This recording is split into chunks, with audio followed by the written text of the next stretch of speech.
Okay, hi, welcome back to the second part of my interview with Mohammad Abushindi.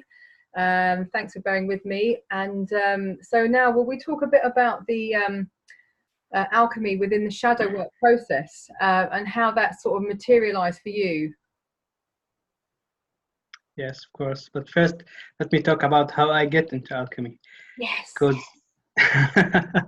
okay, first of all, it was through a post on a group or Carl Jung's group. Yes, actually it was related to the stages, and somehow yes, I found myself drawn. It's like this stuff is interesting, but there is no real obligation to look deeper. Then I saw another video for Jordan Peterson actually talking about alchemy and Harry Potter, and Really? that make a difference. Yes, because Harry Potter, all the movies I've read, I've not read the books actually, but all the movie is very rich of alchemical symbolisms. So that was a major point for me because I was fascinated by it when I was a teenager, and I watched it a lot. Then I found that something related to the work and something deep or hidden was inside that movie. So it gripped me a lot actually, because everyone has his own inner child, as you know, and inner child was is concerned actually is very curious, is concerned about revealing the hidden stuff. It's like well, that's why I got into the for example, studying the occult, reading esoteric sections of all the old religions, the Jungian psychology, that part. Maybe in astro, my chart is the Pluto in Scorpio, but yeah, yes, Okay. actually. So yes, I was fascinated by it, and I started looking with it.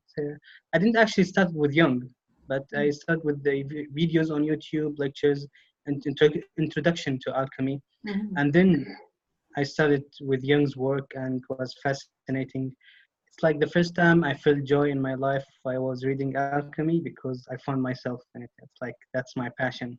Yeah. Yes, That, I was not. I actually it's been 2 years. Then I was reading. Then I started reading alchemy. But that's what makes difference because when something grips you, that the place within you, or as Jung said it, that follow that which is alive in you, yeah. you learn very fast, and you grasp things very fast. Mm. If the subject is not we're not interested in it, yes, and you had to do it, for example. But yes, I found my passion in alchemy. Wow. Then I started reading alchemy, and the first book I've read was Psychology and Alchemy for Jung.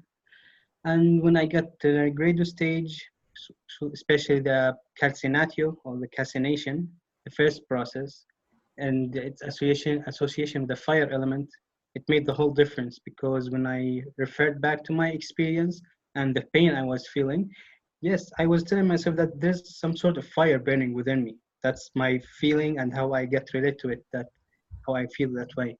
So yes, it made the whole difference. Made that connection. Yes, it was fire, and okay, I had this experience. Yes, it was calcination to burning that uh, for example, false belief systems and values system of the ego. That's why it has to be destroyed and burned away, so it turns to black. Yes, so it's kicked for me. That was a new layer of meaning that was revealed to me actually. Yeah. And during that time till now, alchemy is the only way I can track my process, the Really? unconscious process. Okay. Yes, exactly. So what As young as what stage are you at the moment then? Sorry for interrupting you. What stage are you in? Do you feel? first of all, I would like to make a remark that the Mm. alchemical stages or processes, not the stages, is experienced not in a systematic matter. You might experience a certain stage, which is your first one, but in the numbers, it's like the third or the second one, not the first one. So it's like a spiral. You start from a certain stage, and then when you go upward in the spiral, experience all different small sections of these processes.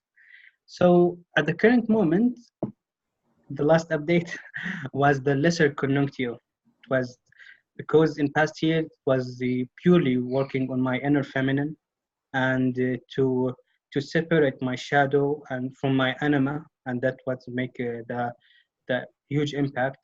So it was the rise of the feminine, as I call it to myself. Then, when the feminine principle inside of you or the feminine aspects inside of you is already raised up to the surface, it needs to be integrated. But that point is the lesser conjuncture is that the union of these opposites is still not pure because there's some sort of both of them are contaminated yet not fully separated. Hmm. So I had to do much work on the differentiation between the opposites within me, and that's what generates consciousness eventually. And once that process is purely done or effectively done, I can experience the creative conjuncture, but I can't go a step further because once I end up a process, it's revealed to me. I can't foresee it, for example, and Okay. to know what I'm experiencing. Yes, next. Right. Yes. Okay. Yes, so it's like the preparation of the albedo. So past 2 months, I had dreams indicates that the Negredo is ended or about to end. And Can you tell us about your dreams, or what the symbols in your dreams that have alluded you to that idea that the Negredo is nearly finished for you? okay, actually it was two dreams and in the middle there was a huge experience. It was in August, in the beginning of August. I had a dream of seeing a white bride. Her face was covered. She's wearing all white, of course. And on her head, she had the steps full of white doves and flamingos. Wow. Yeah. Okay. So after reading actually Edward Edinger's book, The Anatomy of the Psyche, which is the alchemical symbolisms, Hmm. the White Queen is also represented like Queen of Sheba. It's like the country in the Middle East. It was the one who married Solomon. So the Queen of Sheba is also a form of anima. When see it's in white and the doves, it's also indication of the albedo. Yes, the bride, the inner marriage, if you like to describe it that way. So yes, and that means for me it represents that the anima is no longer tainted by aspects of the shadow. That's when the true separation had happened. In the middle of that process, after 1 week of having that dream, I had an I had a psychedelic experience with LSD. Okay. Yes, at that time it was very immense, very intense experience because I'm not prepared of it. I've taken LSD before, but I had not such an experience in my life. Hmm. So it was actually a more a purging process. I had very intense, deep crying, and that time I had somehow went somewhere inside of me very darkness. Yeah, it's what pure darkness. In alchemy, actually, it's called the blacker than black. Yes. So So sorry. Did I understand correctly? You experienced this blacker than black when you took some DMT. Is this correct? Did I hear correctly? it's LSD, not DMT. DMT is a whole different Okay. experience, but yes, LSD. It was with that experience. So after that experience, which includes a long way of releasing emotions, suffering. Actually, that's why the main emotion I felt suffering. Mhm. So it was the end because at that time, after the experience has ended, I started to process it, to what's really happened there. And after seeing a lecture in alchemy and healing and psychology, it felt to me that the place I went to is the deep place deep in the spirit or in the soul, which is related to instinctual, pure instincts, which Mhm. is related to the feminine also. Yes, and that's okay. Made a huge remark and starting process that experience. 1 week later, I had a dream, another dream. It was very powerful because once the dream finished, I woke up in the middle of the night, and my heart was beating very fast. Wow. Yes, the dream was I was walking in the woods with my friend, and then I saw a little child, an infant. Yes. So that infant was laying on the ground. He was alone. And when I saw him, I approached him. He was looking me in the eyes. He had the blue eyes, but that look in his eyes, it was very serious. It's like, no, he's not an infant. He's like looking me very seriously. And he told me that I've been feeding on the earth's bacteria all the time, and finally I have survived. But the child or the infant had three crows, two over his head and one in his hand. But these crows were dead, not alive. Yeah. So I seek some help regarding the interpretation, and one found very very interesting because the dead crows resembles the end of end of a Negredo. cycle, an end of a process, especially two on the head, which means on the mental, on the mind, yes, because many example belief systems or aspects of yourself has been changed now or ended, and the one in hand means action, that you took action to get rid of it.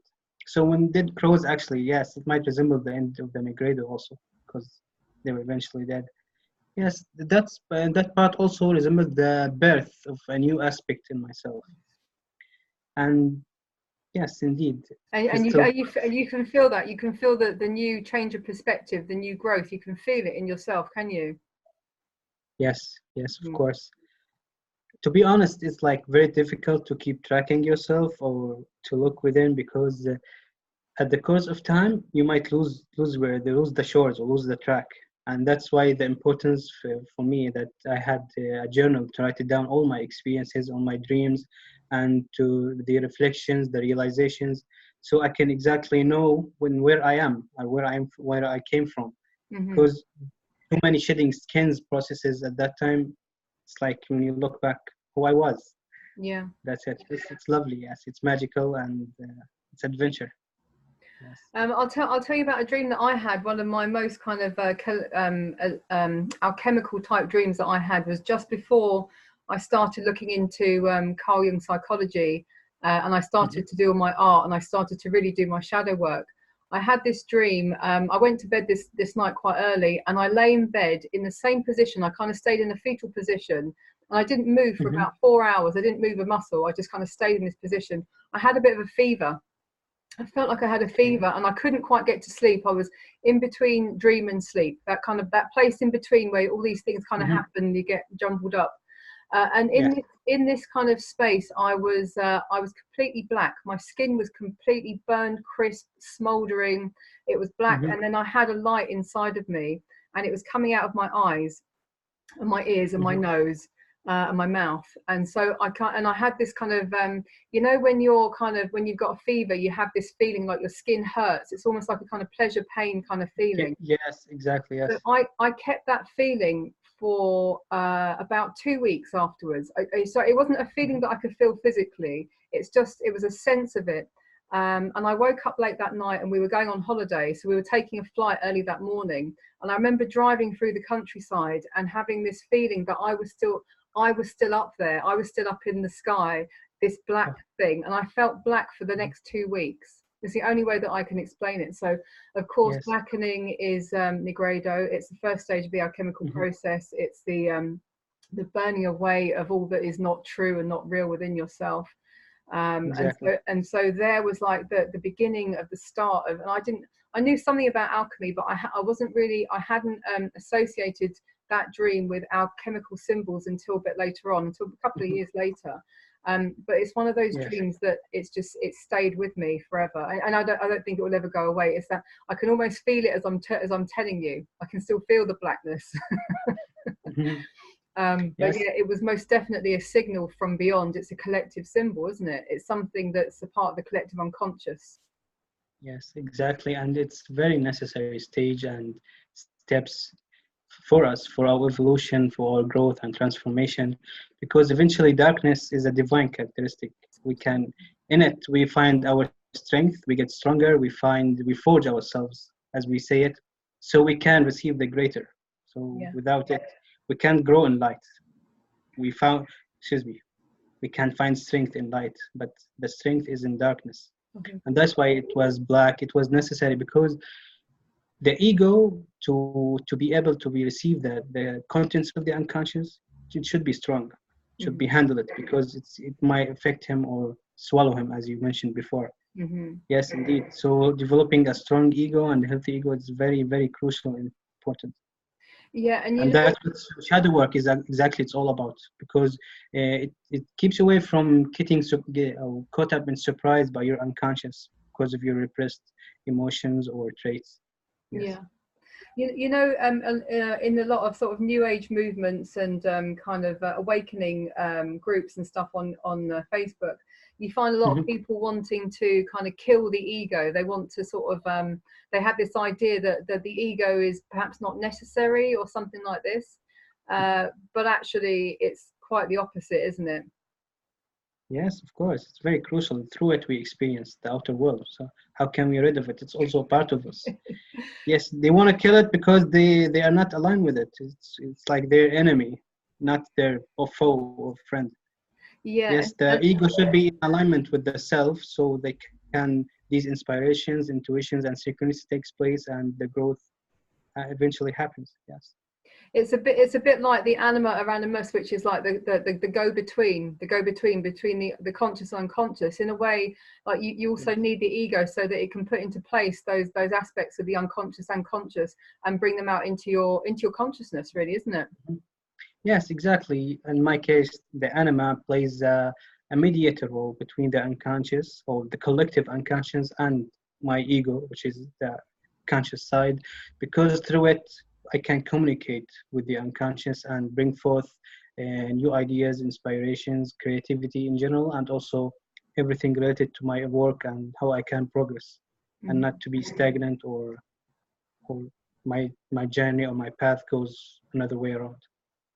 Can I ask you? I'm really interested because you're in Jordan, in the Middle East, and I'm in England. I'm not far from London. So what I find here is I can bump into people who've completely lost any sort of creativity, completely lost any sort of sense of self, and so they tend to kind of just like follow the crowd, follow the fashion. I had a guy in the house recently doing a bit of work, and he came with the work, and he said he saw one of my drawings, and it's a drawing I did of my animus. I didn't tell him it was my animus; he wouldn't understand. So and he was saying, oh, I used to love to do art, and I used to be quite good at it, and I was kind of wondering, like, how I said to him about maybe going back out in nature to try and recapture some of that kind of imagination that he had. But I don't think he's ever going to do it. He just didn't seem that kind of person. He had a bit of interest, but not that much interest. But I'm wondering, like, in terms of where you are in the Middle East, do you find that people do they have much sense of self? Because I mean, I don't know. I mean, this is just a question. How do you find the average person over there in terms of their connection to self? Actually, it's almost the same case as you experienced, because I had also my friend had similar experience when he went to the dentist, and the dentist asked my friend what you are doing. So he told him that he's a street artist. He draws graffiti and street art stuff. So he's from a creative side, and he's touching myself regarding my friend, and we can talk about young stuff. And yes, so my friend is like the same way as I am in the same path. So the dentist called him, you know something, that it was my dream or my hobby to do street art, but I couldn't continue with it. He had to he study what he wants to study. So yes, it plays a huge role, especially in our society. It's more connected to their feeling function, and their feeling function makes them more attached to the traditions, the norms, what society tells them. Yes, so it's difficult to disconnect from them. And in my case, it's like a hell. It's another fight. The inner world is a fight, and the outer world is a completely different case. Because my path took me to make decisions, which is absolutely took me to another direction than the norms of my society. So, yes, and all of these stuff I had to keep it to myself and share it to my only best friends who can understand. But actually, I can sense that the ability to grasp these concepts, young psychology, alchemy, and all that stuff, is more associated with the introverted intuition or the highly intuitive people in general. So that's what makes difference, because I find it that all my close friends are intuitives, and when I explain them to these concepts and ideas, they grasp it easily. Yes. I found also on my group, the Awaken with Shadow Work group, when I put out the post for people to find out what their typology was, most of them also were introverted intuition. INFJs, yes. Yeah. There's personalities all over the Facebook. Yeah, and I think actually there's only a few of them who were extroverted. I don't know what they were, but they were kind of extrovert was their main function. But it's quite telling, isn't it? Yes, indeed. Okay, so you mentioned a book there called by Edward Edinger. What's that one called? The Something of the Psyche. The Anatomy of the Psyche. I've heard of that before. Yes, it's a very interesting book because he go in depth with the processes, alchemical processes. Because reading Jung only, it's very complicated, and Jung is very, very in depth writing. So this book is giving me a more clarification for these steps and stages in alchemy, and Yeah. it's related to psychology and the dreams, the mythology behind it. Yeah, that's very interesting book. Yeah, and I mean the this world mythology. I mean, I guess I mean, and I wouldn't know any myths or legends. I don't think not too many from the Middle East. I'm not sure. Would you know many? Do you think European kind of fairy tales, or would you know many sort of Little Red Riding Hood, Hansel and Gretel? Do you know these kind of are these well known to you in the Middle East or not? Actually, not, unfortunately. Yeah. In my case, actually, I had the difficulties because, as you know, these our culture is barely, yes, they have their own myth, but it's also been adopted from the Romans, Greeks, and Egyptians. Seeing the archetypal themes is repeated through the cultures, but in different names and terms. Yes, and what I find it most difficult actually is to find any alchemical Arabic scripts or anything related, because the alchemy has an Arabic origin. Hmm. Then it went to Marcelino Ficino, who translated the Hermetic teachings and some of the alchemical works to Latin and Greek.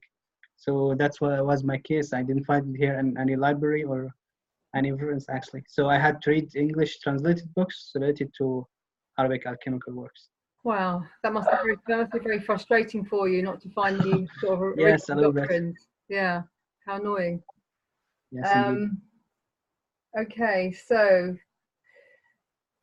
ego death. I want to tell you a bit about my ego death actually, because I had a Sure. very unusual situation. I mean, it was at the very beginning of my kind of awakening again, where have you heard of Kundalini? Yes, of Yeah. course. So I experienced Kundalini before I started to really get into Carl Jung. So it's about a year before. Mhm. And during this time, as I kind of came to the end of my sort of Kundalini rising, which just it was just kind of I'd feel it in my back, like kind of this feeling like this in my back, and then I just had this energy all over my body, and it would kind of go up my spine from my feet to the Mhm. top, and it was just like it was fire again, like you said, you mentioned the fire. It was fire. Yes. And the first Yes. time I had it, I think I must have just jumped, bolted out of my bed, because I'd never felt Mhm. anything like it felt like someone had just put a firework under me. It was just so intense and quick, and Yes. it wouldn't stop. It was like a raging fire inside.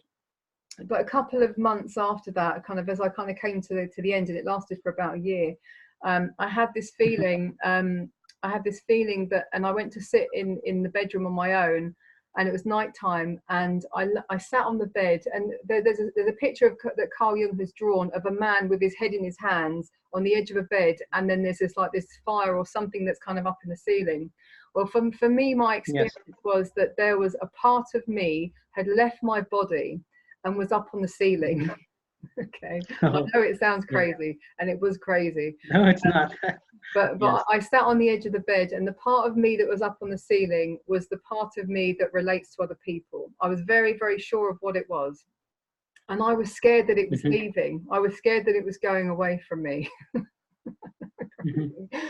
And so I had this whole night of I guess maybe even a kind of a psychosis or something, a kind of a feverish type of another feverish kind of experience where whatever was going on inside of me suddenly became very real, and it felt like it was detached from me. How I managed to kind of be here today and have get back whatever it was that was missing from me that night, but I don't know how it happened. But what I do know is that I didn't sleep that night. I just Yes. had this night of this very strange sort of inner experience. Um, and I guess that's as we said again, that's one of the sort of pitfalls of shadow work when you get into it, and you don't have support as well, is that Mhm. your imagination can kind of lead you into some kind of really tricky scenarios that are very telling about what's happening in your inner world, but at the same time Yes. they can be very scary as well. So you have to, as I said before, you have to mind yourself and take it easy. Of course, of course. It was tremendous experience like yours. Like, yes, absolutely. And also like to add that regarding the shadow work and the inner works, actually, when someone ventures in it, he needs tools to, so as you said, to differentiate between what's false images or thoughts and what's real. And many of these tools actually was, first of all, on certain levels, is the personality types. The first one, and form understanding of your cognitive functions, and especially the inferior one, because it's the most important, I guess. Mm-hmm. And astrology, which is tremendously important when you proceed more further in the work, and also the tarot. Yeah, these three tools that I've been using, it's very important. And also the understanding that this work is the work of nature. It's alchemy. I mean, I can say that our work is the work of nature. So it's not always a war. I need to venture in and fight demons and slaying dragons. Sometimes you need to do nothing, sit down. It's also part of the work. It's not like doing nothing.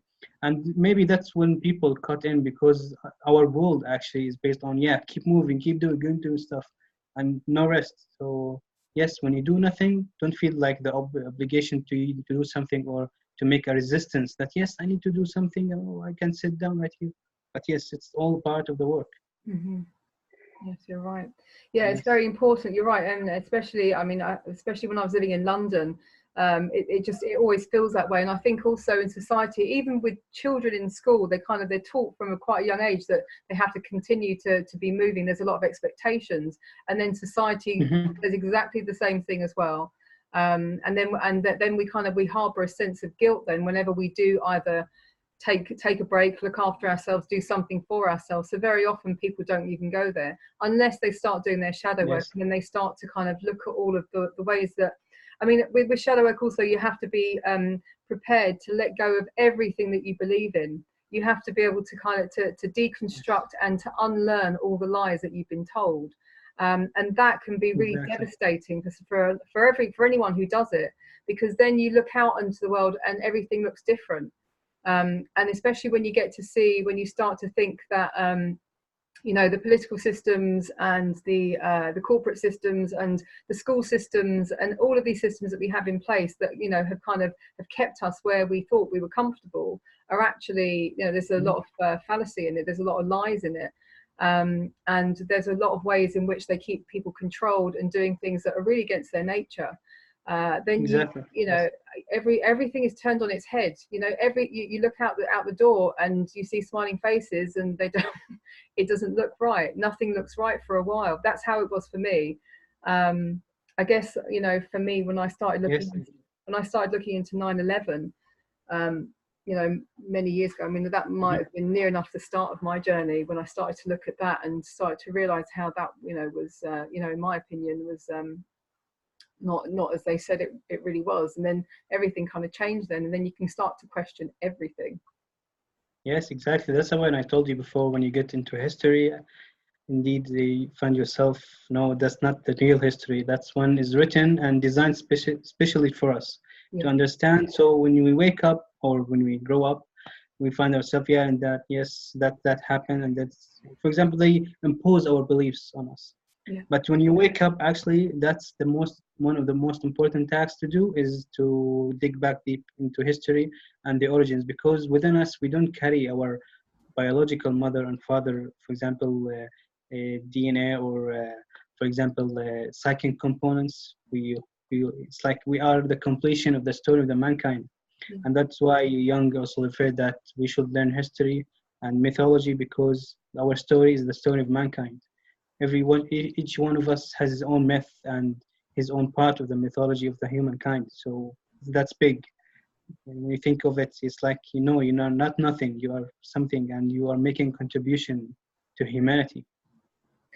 Recently I was just telling you about the work of Michael Tessarian, and I'm always mentioning him whenever I speak to anyone on this group. So he recently said in one of his podcasts that the archetypes are racial, and this is a kind of a new concept for me. And he says also that we all have an obligation in some way to we add to our racial archetypes, and that we have an obligation to add good things, I guess.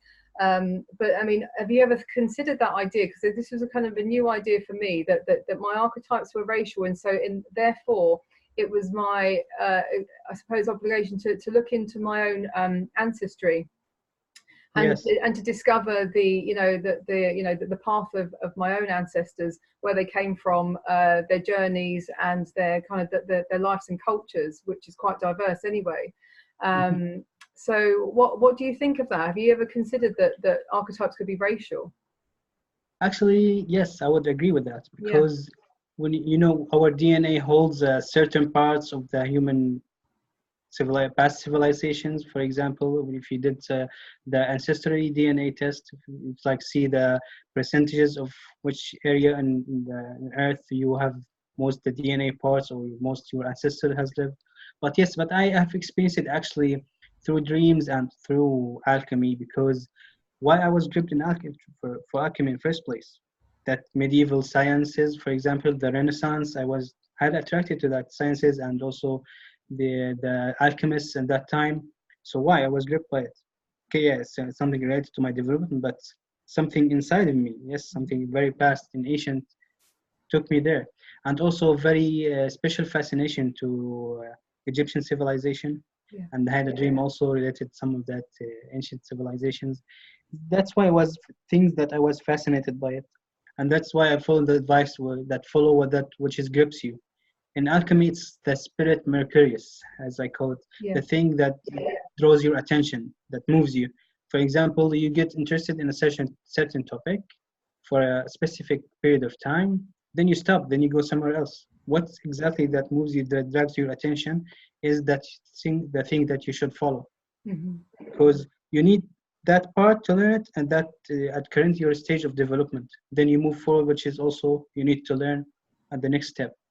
So you can't simply stuck on a specific place or subject to learn about or to study, because if you were open enough, it will take you everywhere. But everywhere is also connected. It's all connected. Brilliant. Yes. Okay, well, listen, that's great. Thank you so much for joining me, Mohammad. Thank you so much for giving me the opportunity to. Yeah, listen, I'd love to chat to you another time, definitely, because it sounds like you've got so much information about alchemy. And I would love to. And I think also that it's really good for our listeners as well, because they can kind of, especially if they don't know about alchemy, they can kind of relate some of what you've said to their own alchemical story, their own shadow work journey, and they might start to want to look into it. There's a brilliant introduction to alchemy on YouTube. And I've actually watched it about, I don't know how many times, so many times, because I want to absorb it, but I could never absorb all the information about the planets, how the planets are aligned to the different stages. Yes, and also the elements. Exactly. The elements, yeah. There's so much information in that. Perhaps we'll talk about that next time. Do you think we can do that? Yes, of course. Yeah, I would love to. Yeah, so we learn together. That's great. Okay. Yes, indeed. Thanks very much, Mohammad. Thanks for your time. Thank you so much. Thank you so much for having me. Okay, thank you you again. Bye. Thank you. Bye. Goodbye. Bye.